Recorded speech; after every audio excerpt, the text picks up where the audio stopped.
Hello, and welcome to I Am Dad podcast with your fatherhood authority, Kenneth Braswell. 30 minutes of wisdom, information, resources, and nuggets to help you on your fatherhood journey. Or maybe you're just curious and want to hear some real talk about fatherhood, family, and the minds of men. Well, guess what? We got you too. Sit back, grab your pad and pen, and maybe even bring a little something to sip on. Enjoy 30 straight minutes of fatherhood, family, and fun with the fatherhood authority, Kenneth Braswell. Welcome to I Am Dad podcast. I'm your host, Kenneth Braswell. Thank you for joining us for another Sunday morning as we kick off a new episode of I Am Dad podcast. Today we're going to do something unique. Usually we have a guest, or on occasion you just hear my voice. But I want to do something different this week. I hope you will stick around to listen to this presentation of some work that we're doing specifically here in the state of Georgia. There is a meeting that is taking place this week, which has kind of kicked up the urgency of talking about this particular subject. And it is legitimation here in the state of Georgia. And there is a meeting notice that has gone out to which there is going to be a look at a House study committee, or creating a House study committee on affordability and accessibility of Georgia's legitimation process. And this is being pushed forward by Representative Carter Barrett and Representative Teddy Reese, who is the vice chair, Representative Lynn Hoffner, Representative Rob Clifton, and Representative Vance Smith. And so this meeting is taking place on Wednesday, July 16th at 10 a.m. in room 406 of the Legislative Office building at the state capitol in Atlanta. So many of you know that Fathers Incorporated has been involved in this area of work because legitimation impacts many of our fathers that we serve here in Atlanta. We have been deep in the process, doing several different pieces of work around legitimation, including a randomized study that we are doing currently with MDRC to look at how services impact fathers who do not have legitimation, who have not legitimized their children. We have created briefs. We were funded by the Annie Casey Foundation to do a little bit of work on legitimation.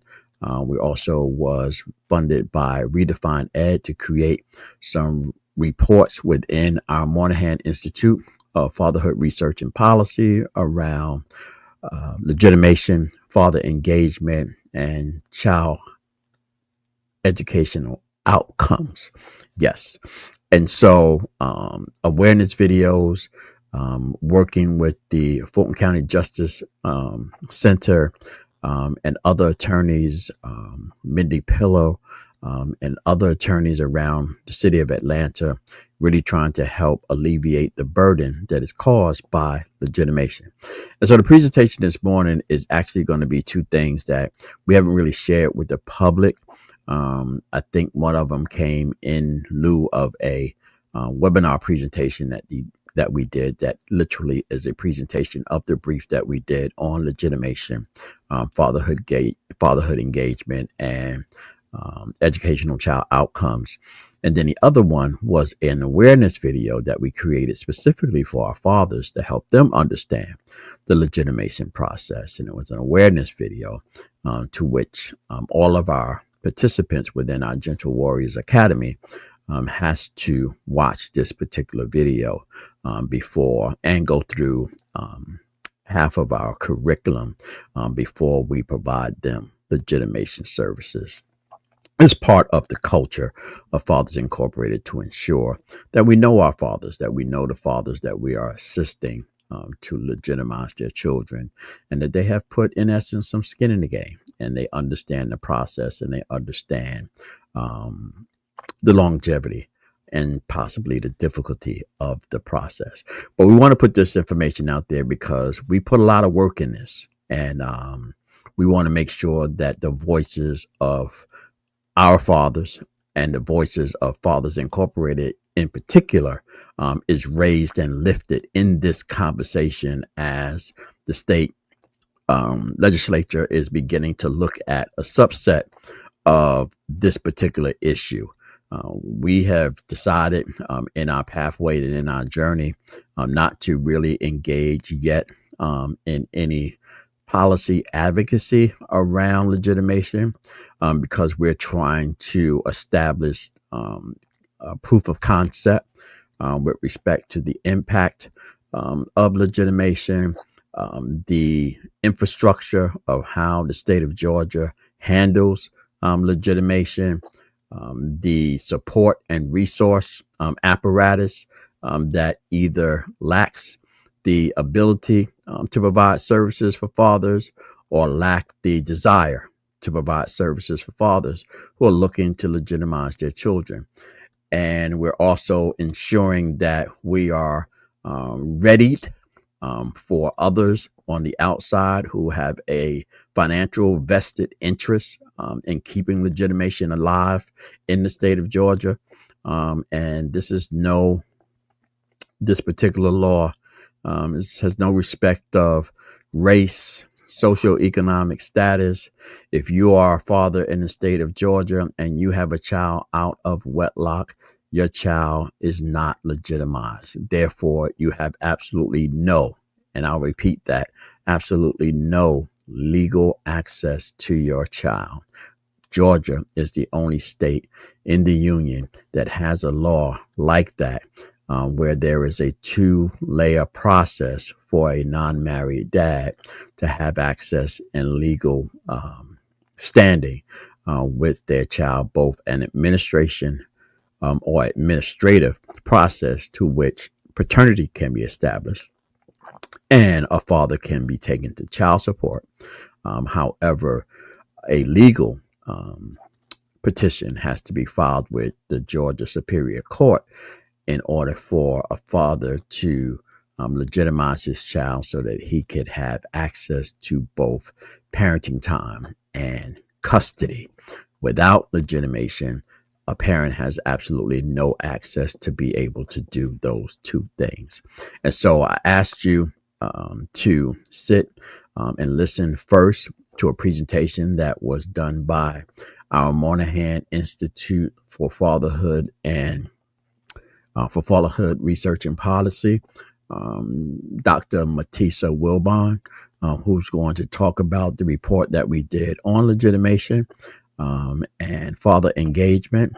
And then we're going to follow that up with the awareness video. And we hope that when you get to the end of this special I Am Dad podcast on legitimation, that you have a greater sense of the work that we're trying to do, the issue that we're trying to manage, and the impact that this issue is having on fathers across the state of Georgia. Thank you so much. And we look forward to hearing your feedback on legitimation in the state of Georgia. Today, we're going to be sharing with you a brief entitled Georgia State Legitimation, Father Engagement, and Youth Academic Outcomes.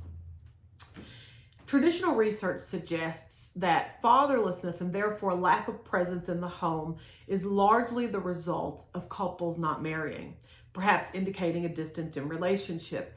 However, decreasing marriage rates or the increase of divorce among couples may have little to do with the disunity of Black men and women, but the result of policies that it disincentivizes marriage and creates a dependence on public assistance and child support. Such dependence has resulted in a predominant family structure, one that we talk about quite a bit in the Black community, where fathers live separately from their children and mothers tend to head most households. Physical separation, however, is not synonymous with lack of father involvement or fatherlessness. Therefore, fatherlessness must be better understood. Dr. Waldo Johnson, an expert in fatherhood work, says this: you cannot assume that a father's absence means non-involvement. Simply because a father does not live in the household does not necessarily mean that he does not have any involvement or that he doesn't want to be involved. Co-residence creates opportunities for engagement, yes, but men can live in the home and still be disengaged, while those who live outside of the home be fully participatory or be fully involved.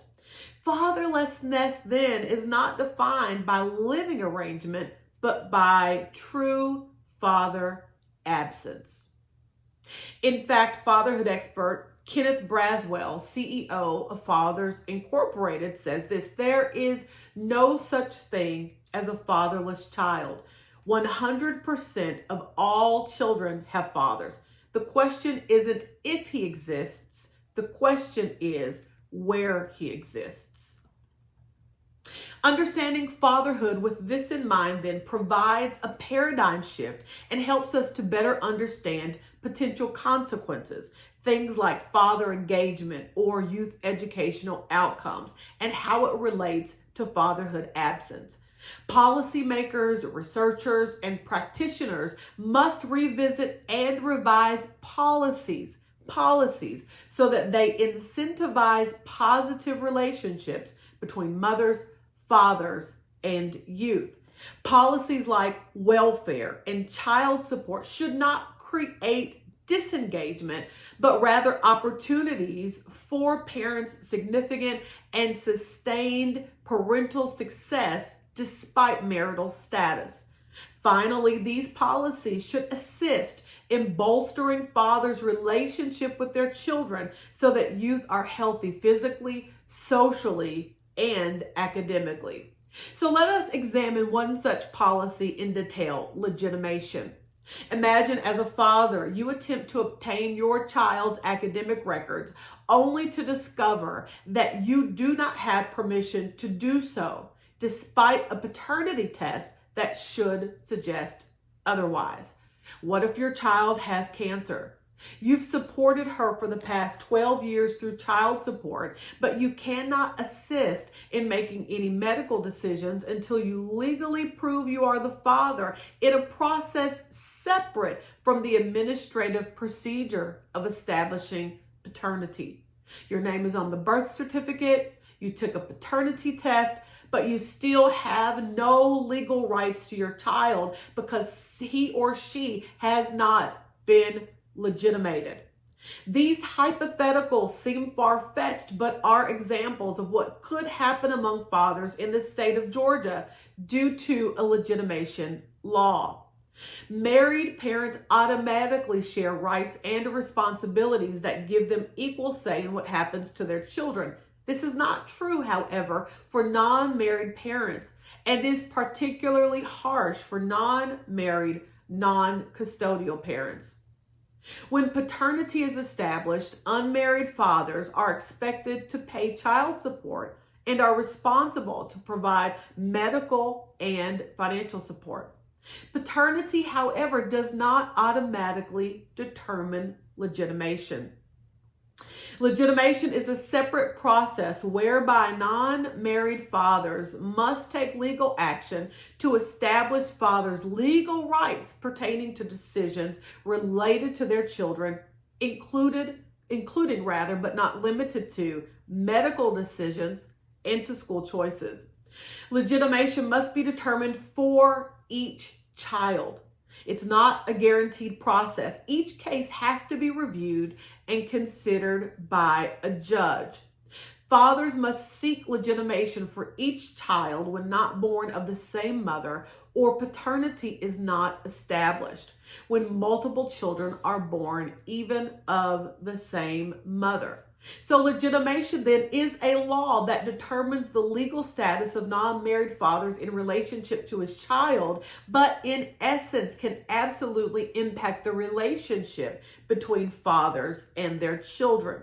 Again, as I suggested, when children are not legitimized, fathers have the right when children are legitimized, fathers have the right and authority to make decisions in support of their well-being. But and that's true in all states but Georgia, right? But Georgia, legitimation is determined with paternity.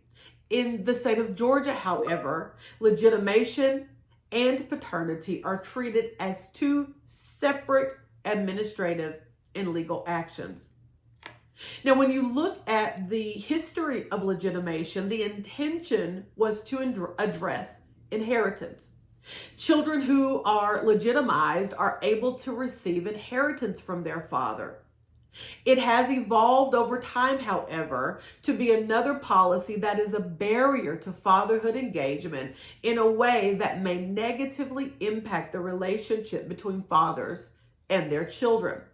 Understanding the negative interaction of policies geared toward mandating father engagement, like child support, and or the impact of these policies on parent-child relationships is an overlooked imperative when examining youth academic outcomes, especially when you consider the statistic that in the state of Georgia, at the end of 2020, over 560,000 children were considered born without a legal father since 2010, when you look at legitimation and its impact.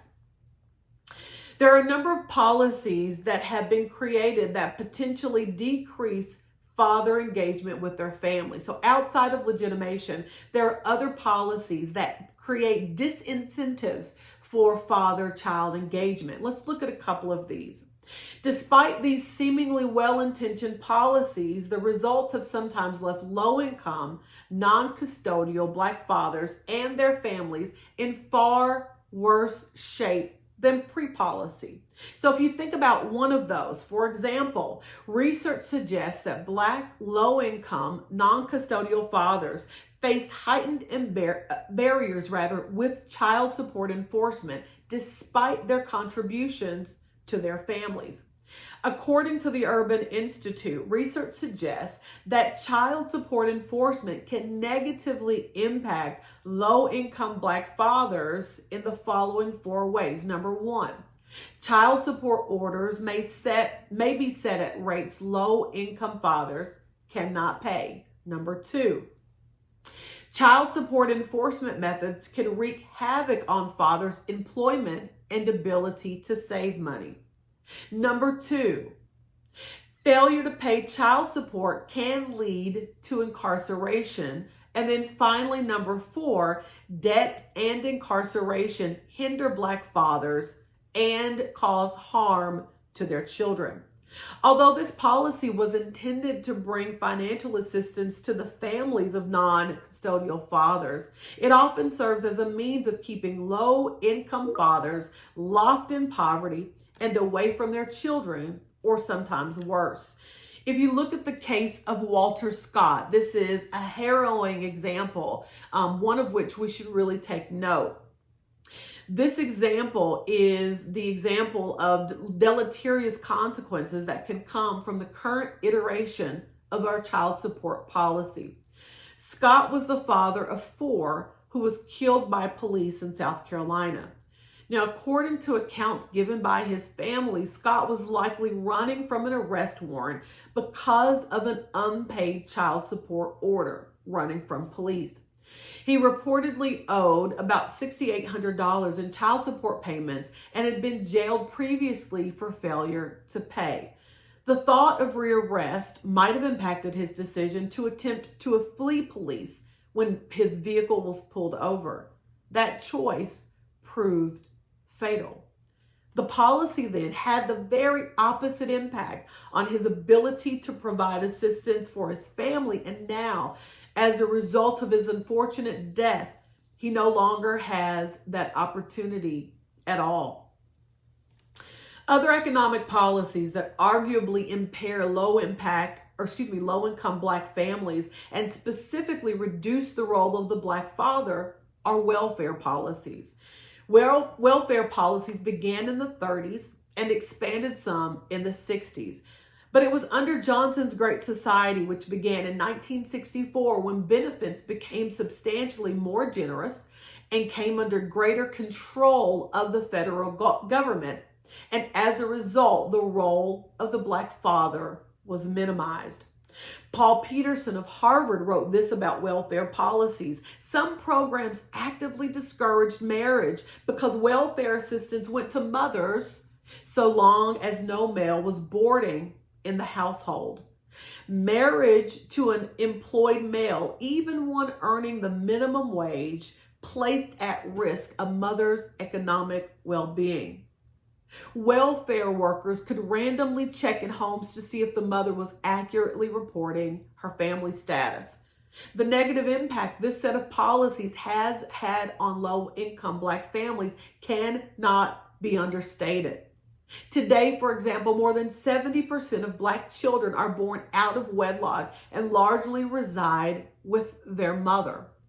Among other consequences, non-custodial fathers must deal with how to provide financial care for their children and how best to develop a relationship with them that will positively impact their emotional, social, and academic well-being. Research related to state legitimation is limited in part due to the fact that the number of states requiring legitimation is small. The number of states requiring legitimation is small. To date, Georgia is the only state, you heard that right, Georgia is the only state that requires a two-part legal and administrative process for non-married fathers to gain legal rights to their children. Furthermore, the legitimation process must be repeated for each individual child. This means that dads may go through legitimation multiple times within one relationship. One could argue that, like many other family policies, the intention of state legitimation was positive. It was created so youth would be able to legally inherit financial wealth from their father and or contribute financially to their fathers. Despite any positive intentions, however, there are several unintended negative consequences of legitimation that plague fathers who are required to financially support children but have no legal rights to them. And we have to revisit and revise policies that disrupt the relationship between fathers and children, fathers and their families. Let's talk about a few of these unintended consequences. Number one, uninformed fathers. One immediate issue with legitimation is related to whether or not fathers are educated on the process of legitimation. Many fathers don't understand that legitimation and paternity are two different processes. We're talking specifically in Georgia. Once paternity is established, fathers are informed about related financial responsibility, medical, educational, etc. Legitimation policy, however, determines that fathers still do not have legal rights until they go through the legitimation process. For example, fathers whose paternity has been established are expected to pay for the medical bills of their children, but if not legitimized, do not have the right to make medical decisions. As might be imagined, policies that mandate father payments without immediate father privilege could cause negativity within familial relationships.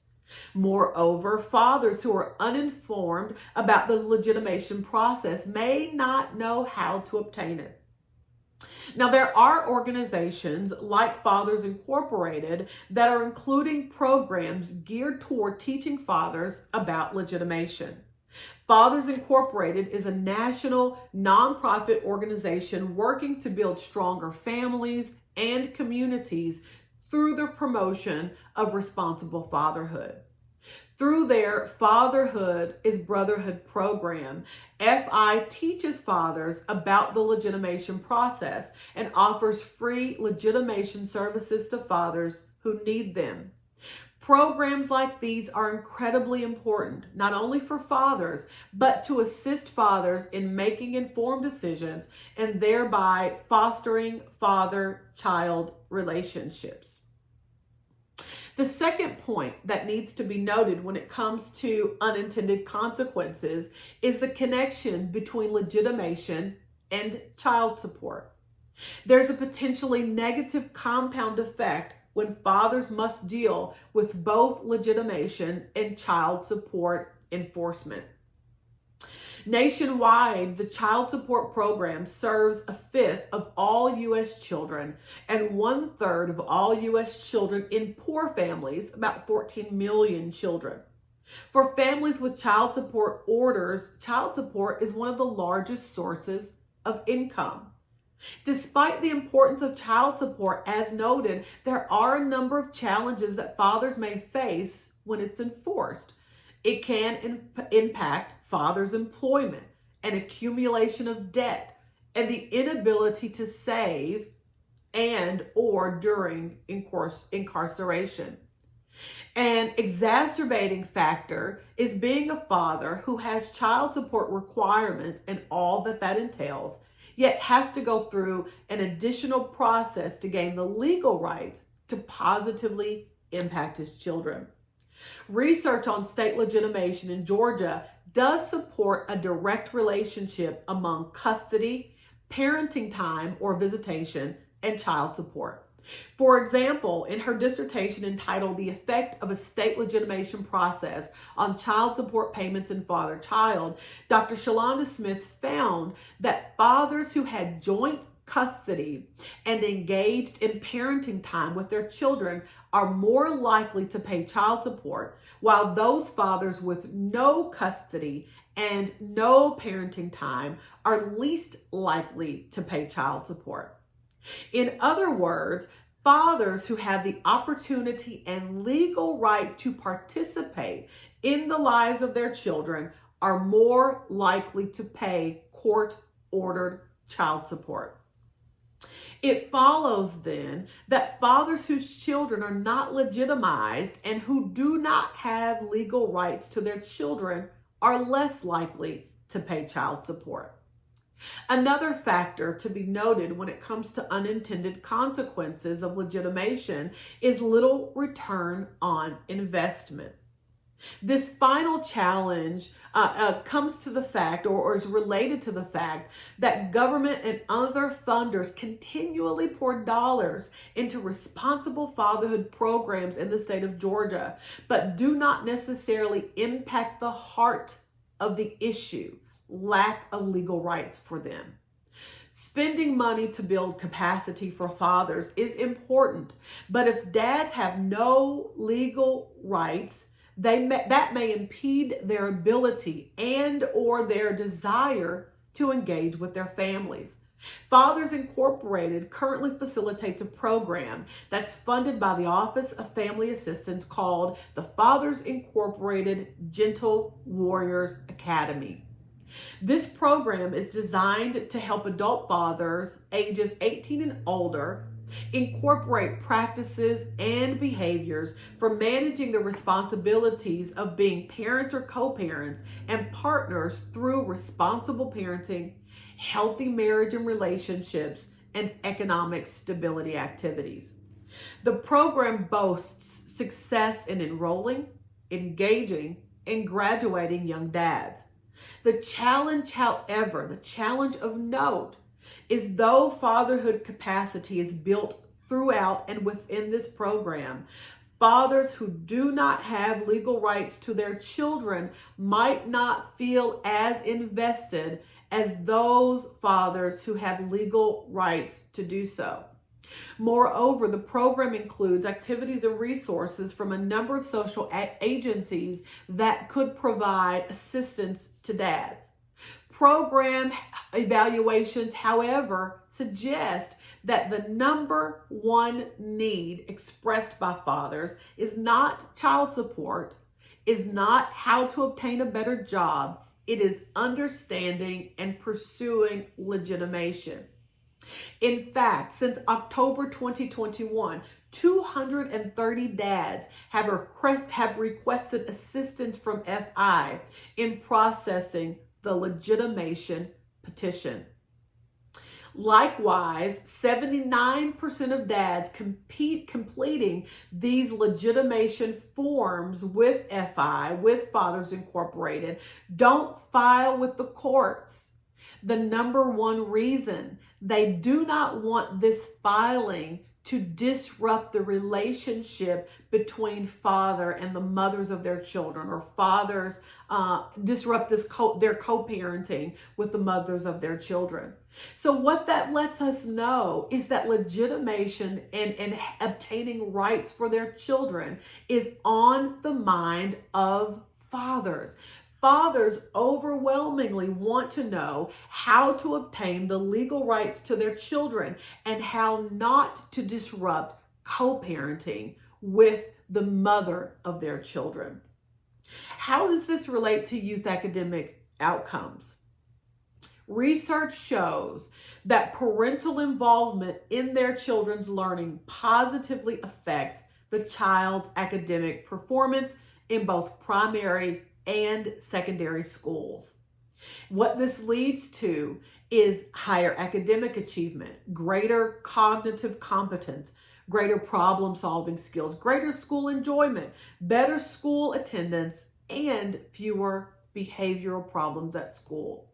As noted, however, fathers who do not have legal access to academic decisions may not feel the need to be engaged with their children in other ways. Furthermore, fathers who are battling legitimation and other policies may have strained relationships with the mothers of their children. This, in turn, may be a barrier to positive engagement and positive youth academic outcomes. So, looking at legitimation, revising it, reviewing it, and impacting positively these fathers will indirectly impact youth academic outcomes. In conclusion, there are a number of policies, as we suggested earlier, related to fathers that need revision in an effort to indirectly impact father engagement and ultimately youth academic outcomes. Research on child support and welfare expansion notes the negative impact both sets of policies have, particularly on low-income, often Black fathers and their families. Discouraging marriage and making fatherhood difficult for non-custodial fathers are among the unintended consequences of these policies. Similarly, the state legitimation policy in Georgia has equally negative consequences. Low-income, non-custodial fathers may find it difficult to gain information or the necessary assistance to become legitimized. Mitigating factors related to child support and or the relationship with the child's mother may discourage or impede legitimation. All of these things combined may create negative father-child engagement, and we know low parental engagement may negatively impact youth academic achievement. It's also important to note that if something were to happen to the mother, neither the father nor his side of the family can be involved in custody decisions. Therefore, I would like to conclude with 4 recommendations or calls to action related to legitimation, fatherhood engagement, and youth activities or youth achievement. Recommendation 1. Establish legitimation at the same time paternity is determined. Fathers who take a paternity test and are deemed the father of his child should also receive all the legal rights afforded the mother. Recommendation 2, allow fathers with established paternity to request custody and or parenting time or visitation. Recommendation 3, fathers should receive automatic custody in the event of loss of life or of the other parent. And finally, recommendation 4, the state of Georgia should identify funding resources for local nonprofits that focus on fatherhood, parenting programs, or legal assistance programs to establish methods of assistance in alleviating legal costs and administrative fees of legitimation. And if the law is to remain, there should be educational awareness and campaigns. We believe if these recommendations, if these calls to actions were not only considered, but reviewed and let me start over. Sorry, my child just came downstairs. We believe if these recommendations and these calls to action are actually implemented, that fathers would enjoy better relationships with their children, financial resources would be more readily available through child support and other ways, and families will be incentivized to be more engaged, and fathers and mothers of their children will more likely have better relationships, and that will result in better academic youth outcomes. Hello, my name is Kenneth Braswell, CEO of Fathers Incorporated, based in Atlanta, Georgia. It's no secret that policies and laws related to dads have not serviced the best of intentions. One of the biggest policy barriers in the state of Georgia for non-married dads is this issue of legitimation. We believe this is not only a critical issue for Georgia dads, but families as well. So let's explore this issue more in depth with a few experts so that you may have a better understanding of this legal process. Thank you.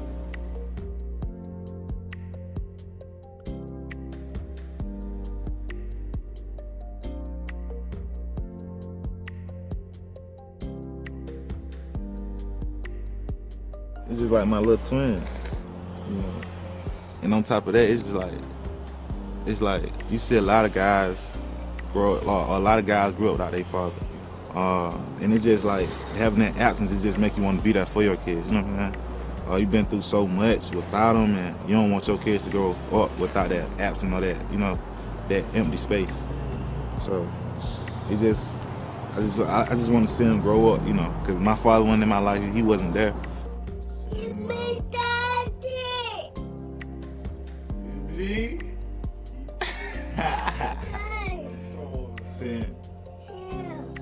My name is Mindy Pillow, and I am a family law attorney. What that means is I specialize in cases involving the nuclear family, adoption, custody, legitimation.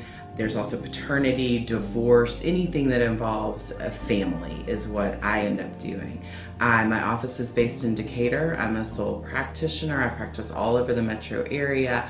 I also, more importantly to me, I've been married 24 years and I have 2 children, a son, Jackson, who is 16, and a daughter, Madeline, who is 14. Legitimation is the process, the legal process in the state of Georgia in particular, where a father and mother are not married and they have a child.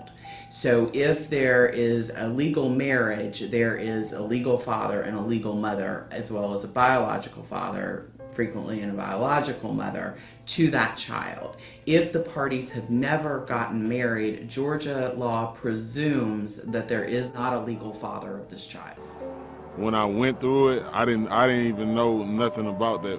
When I first went through it, I didn't know nothing about that process. They told me all the stuff that I needed to do, and I had to get this person involved, that person, go this place, go that place. It was just too much, and at the time, I mean, I was in school, working, you know, trying to provide for my 2 kids, and I ain't have the time to do it. I ain't have the time, I didn't have the money. You know, it was just a long, drawn-out process. So in order to make yourself a legal father of the child, you have to file a case called legitimation in Georgia. That case is filed in the superior courts. Here in Georgia, in the court system, superior court has the jurisdiction, has the ability to hear most family cases. There's also juvenile court, but most times the legitimation that you're filing, a dad is filing, is going to be in the superior court. So you file a superior court action, and what you're asking the court to do is to recognize you as the legal father of your child. I do family law, divorce and family law. So we do everything from child custody to child support modification. We address things like legitimation, divorce, custody, as well as uncontested and contested divorces. Families are challenging, right? And so the family dynamic, especially when it begins to break down, you need, in many instances, you need a kind of a professional to intervene and help navigate you through that process, because it can be tumultuous, and it can be a lot of going through the judicial process. There can be a lot of paperwork. There's a lot of rules involved. So that part of it is challenging, not to really even mention the emotional part of it, right? And so the emotional part and that kind of fallout and the ramifications of it, especially if there are minors involved, it can be pretty rough. I was so scared. I was worried. I was stressed out. It just the process itself. It was just so much that I found out we had to do, and they don't have to do all that. I mean, yeah, I understand that, they came out your wound, and I understand that, but, if I signed the birth certificate, I think I felt like that should have been, enough for me to have, equal rights of custody. So this is an interesting thing. If you have a legitimation, if you are the legal father, is the best way probably to phrase that. If you have been married to the mother of your child before the child is born, at the time of conception, when the child is born, or even after the child is born, you are the legal father of that child. If you have never been married to that mother of that child, then you have to start a second analysis.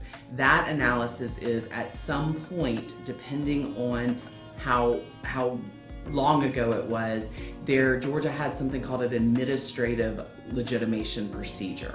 So one of the questions that I get asked a lot is, well, in the hospital, they had me fill out some paperwork about child support, or some paperwork. I signed the birth certificate. And that's a very interesting question, because under Georgia law, it does not matter if you're on the birth certificate. If you're on the birth certificate, that's just a piece of paper that does not give you legal rights. If there was an administrative legitimation, that meant you signed paperwork in the hospital to legitimate. However, that has, number one, been abolished in the state of Georgia. The people who are looking for that, I believe it was abolished in 2016. It's been about 4 or 5 years now. If you're trying to legitimate an older child, you may have had an administrative legitimation. I can tell you though, do not hang your hat on that. I would not even bother with it. There's no way to find the paperwork. And number two, administrative legitimation doesn't get you across the goal line. You have to have a legal legitimation to go file in Superior Court.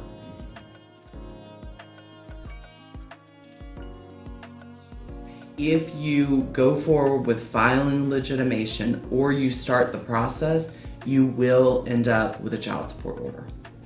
And so if you are kind of thinking that, I don't know, but this seems like, I don't know if I want to have a long-term relationship with my child, if it's something you're thinking about at all, or you have doubts, which is okay, then I would hesitate on filing a legitimation until you have a chance to kind of really think it through. Because if you're questioning, or you're in a position where you're thinking about legitimation, chances are something may have gone off kilter with the mother of your child. So at that point, you need to make sure that establishing a legal relationship is really where you want to be. And again, I want to reiterate and just make sure you understand, there's nothing wrong with that. If that's kind of where you are in life, and where you think that maybe you're not in the best position to be that dad that child needs, but don't start the legal process unless you're pretty sure. To the courtroom where she carried me, Lord, they really trying to bury me. Gotta let them take my babies from me. Father, please, every night I pray that it'll be okay. But I'm still black and I'm a man. To the system, don't none of us have a plan. To the courtroom where she carried me, Lord, they really trying to bury me. Gotta let them take my babies from me. Father, please, every night I pray that it'll be okay. And I got these texts and these receipts, but none ain't really helping me. Yeah, yeah, yeah. Oh, yeah, yeah, yeah. Father, please, Father, please. Ooh, oh, oh, oh. Yeah. I just ask that y'all keep me lifted up in prayer, man, because you just never know. You never know how it's gonna go. I just want my babies, man. You can absolutely have a child support order against you and not have legal rights to your child. So when there's a division of child support services, and you'll sometimes hear that somebody will be upset, mother your child is unhappy, whatever, well, I'm going to put you on child support. That is a threat that I think every unmarried father has probably heard at some point in their lives when they haven't had that established. What that means, I'm going to put you on child support, means that the mother of a child contacts the Division of Child Support Services, which is a governmental agency, and they really do the work. The mother goes to them and says, I have, Bob is my child, and here is the father, Robert is the father of my child, and here's where he lives, and I want child support for my child. The rationale behind it, of course, is Georgia law says both parents are responsible for providing financial support to their children. The problem with child support services, and don't get me wrong, they do a good job and a needed service to some extent. The problem is, though, it's not their job to go investigate all the nuances. They can't, of the number of cases they have, and they don't represent you, dad. They represent the child, in essence. So if mom comes and says, well, I know dad is doing basketball lessons on the side. This is a case I had recently, and I know for a fact when we lived together he made $70,000, which is probably not true, not accurate, but that's the information that child support is then based on. So mom almost always doesn't have to prove her income. They will frequently set her at minimum wage, which is what you do because you have to have a gross number. Dad, they will ask dad to bring his pay stubs, bring his bank statements, bring all of those numbers to them, and then they will establish a number. It is not child support's job to make you the legal parent of this child, nor is it child support's job to give you parenting time. And you probably have heard the term visitation. We've really moved away from that because you're not visiting your child. It's your parenting time with your child.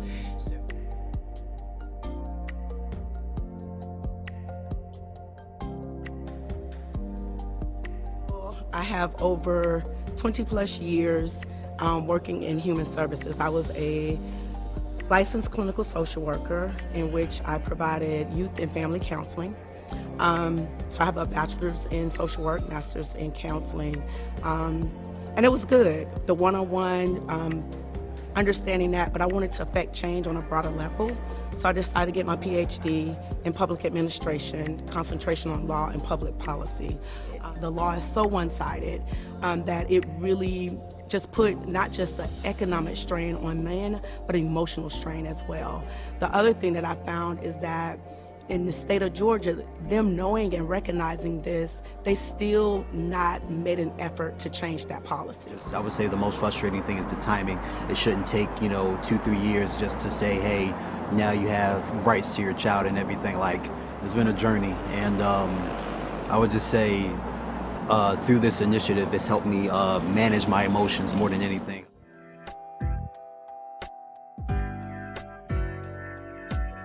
You will at some point need a DNA test.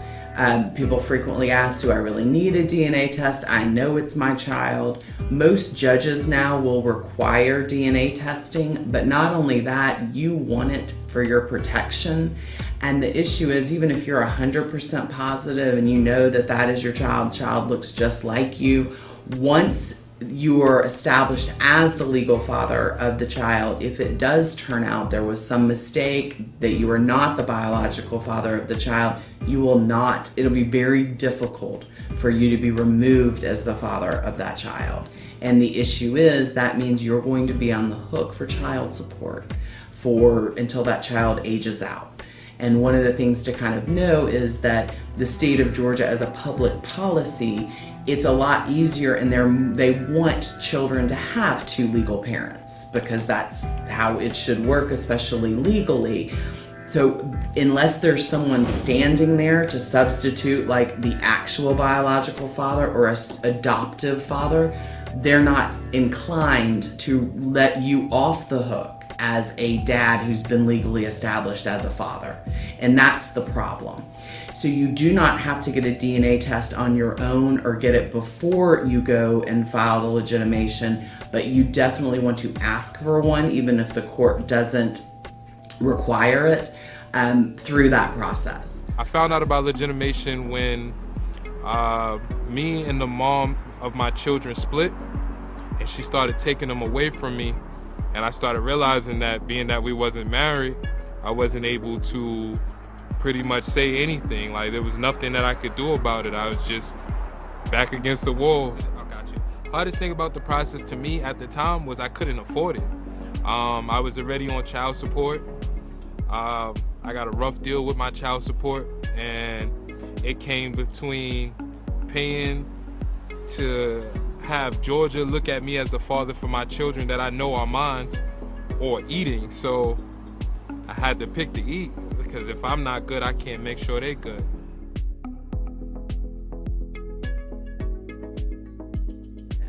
I would recommend, though, if you're in a good relationship with the mother of your child, you're living together, or you just are on good terms, you don't want to get married for whatever reason, that's the time you want to do a legitimation while everyone is in good spirits and getting along, because really legitimation is just doing the legal process.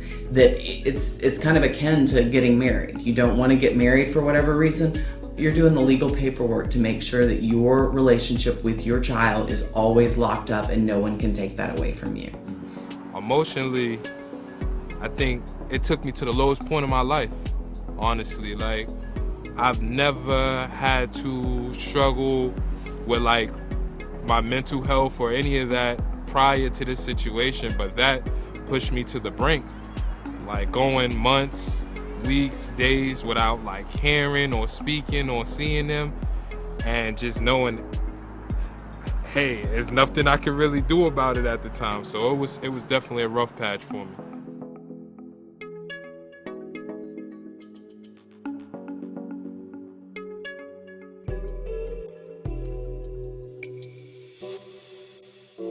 I think first is important to emotionally prepare, financially prepare. I know I listen to Jay-Z occasionally talk about having a war chest, if you're preparing for what can be a battle, especially if it's, issues of custody. But I would prepare my documents. And again, I think that I would emotionally prepare, maybe, a therapist or doing research, just to really kind of help you understand the process. Because a lot of times I think it's just being, just not having all the information can be a little daunting. So I think that would be important. And I think connecting with the right either legal professional or, people who are, there are resources out there, agencies like this one that actually will help dads kind of navigate that process. I think that's the best way to prepare. He doesn't have his mother around all the time, so I have to battle those arguments with him. Where's my mama? Why I can't be with my mom, and I don't love you and stuff like that. And they don't understand that, by my son telling me that he doesn't love me, that really, really hurts me. That cuts me real deep, because you don't understand the sacrifices that I made for you, but his mom get a pass, you know what I'm saying? Mom has other kids, so you can't worry about me. No, that's not the way it goes. You know, if I have other kids, I got to worry about you and your brothers and sisters.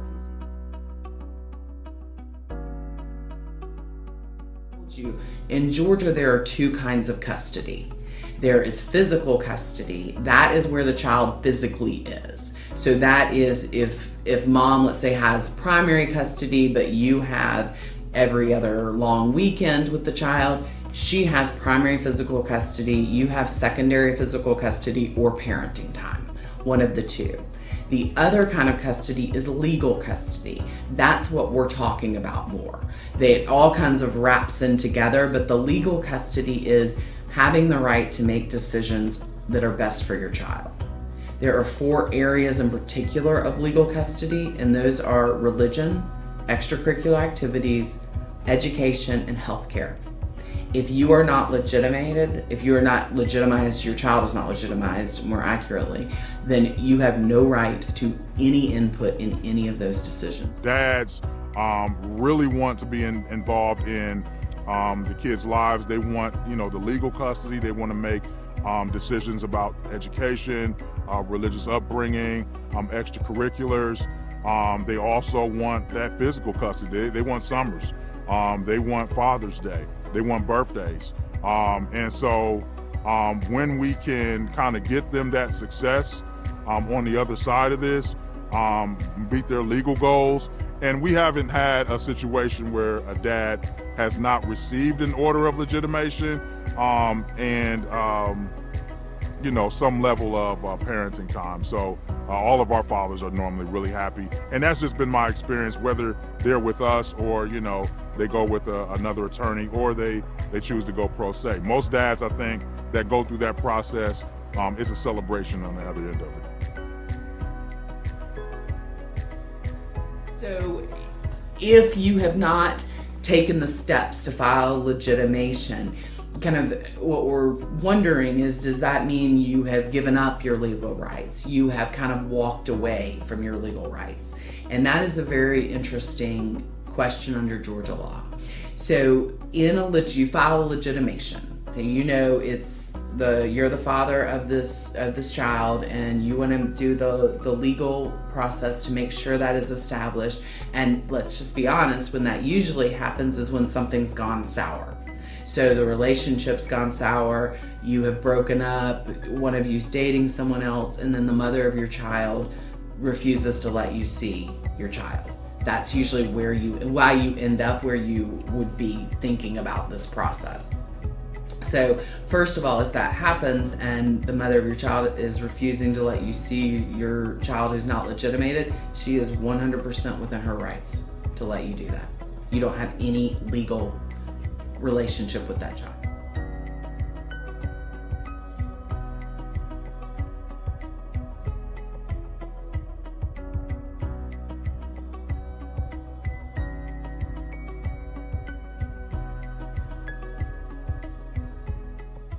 With Fathers Inc., I think that giving us a platform, starting somewhere, that's all we need. We need to be starting somewhere. We need to have that push. We need to have that, I call it, I kind of look at it as a fraternity. I couldn't get health care. I couldn't get food stamps. I couldn't get no type of help. But my children's mom was getting everything, getting medical insurance, they had the kid. It was just, I couldn't get a break. It's meant to try to break you. I think we've been beaten down by so many systems. I think we're just used to hiding and just remaining powerless, and we think that that's okay, that we really do, that we matter, but that we have power if we choose to exercise, and we have the ability to. And the other thing they don't know that they find is that groups like Fathers Incorporated are really advocating for him. There are other people that are advocating on their behalf that they may not know, and I think it encourages these brothers when they find out. Do it. Do it. That's the only thing I can say. Do it. Do it while you can do it. Don't hold off on it. It's not something to wait on. It's not one of those things, we good right now. We on good terms right now, and I don't got to worry about it. Because it can happen. Nothing is set in stone. A relationship, the connection between mother and father over a child, marriage, none of it is promised. Go do it. Like, it's not something to put off to the side. If you can afford to do it, or if you got to look into ways to get it done, you have to get it done. Protect yourself in the beginning so you don't have to worry about it down the road. It's in it for you to see what you've created and be able to put that, like, your spin on it, like your influence, like more of your influence, not an opinion on who you was, not, oh, this is what your father used to be like, from different people. Why not be the source that can show your child who you are? Nobody can't tell you better than you who you are to your child. Like, it's important. Nothing is without, that fight. Nothing is without that, I would say, that push, if you will, that hardship, if you will. Life is full of hardship, so the process is going to be hard, but as a brother, I'm here to listen to you, and I'm here to encourage you to say, keep fighting for your child, because that's your creation, and you should definitely be a part of that, no matter what anybody tells you. The best thing about serving dads is to get that epiphany from them that they have a support mechanism along the journey. That's the best thing, because you should not have to go on this parenting, this fatherhood journey by yourself. It's overwhelming. It's overwhelming. I'm nervous. I got to go to the courthouse. I got to see a lawyer. I got to sign papers, and I hope the process works for me. So I'm nervous. I hope everything that I did don't go in vain. I hope everything that is in the future for me it has my daughter in the picture.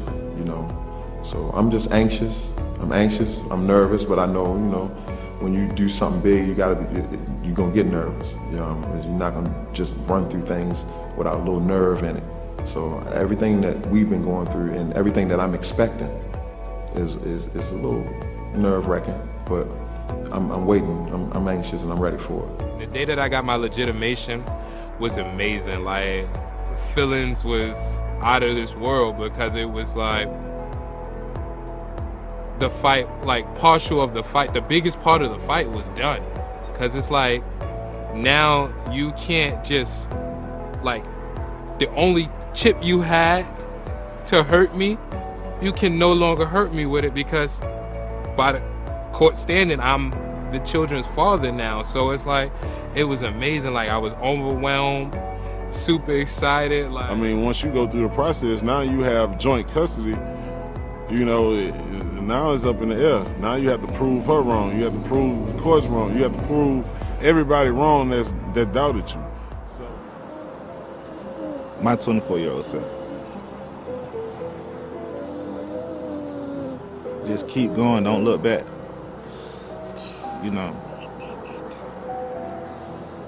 It's dark right now, but it's light at the end of the tunnel.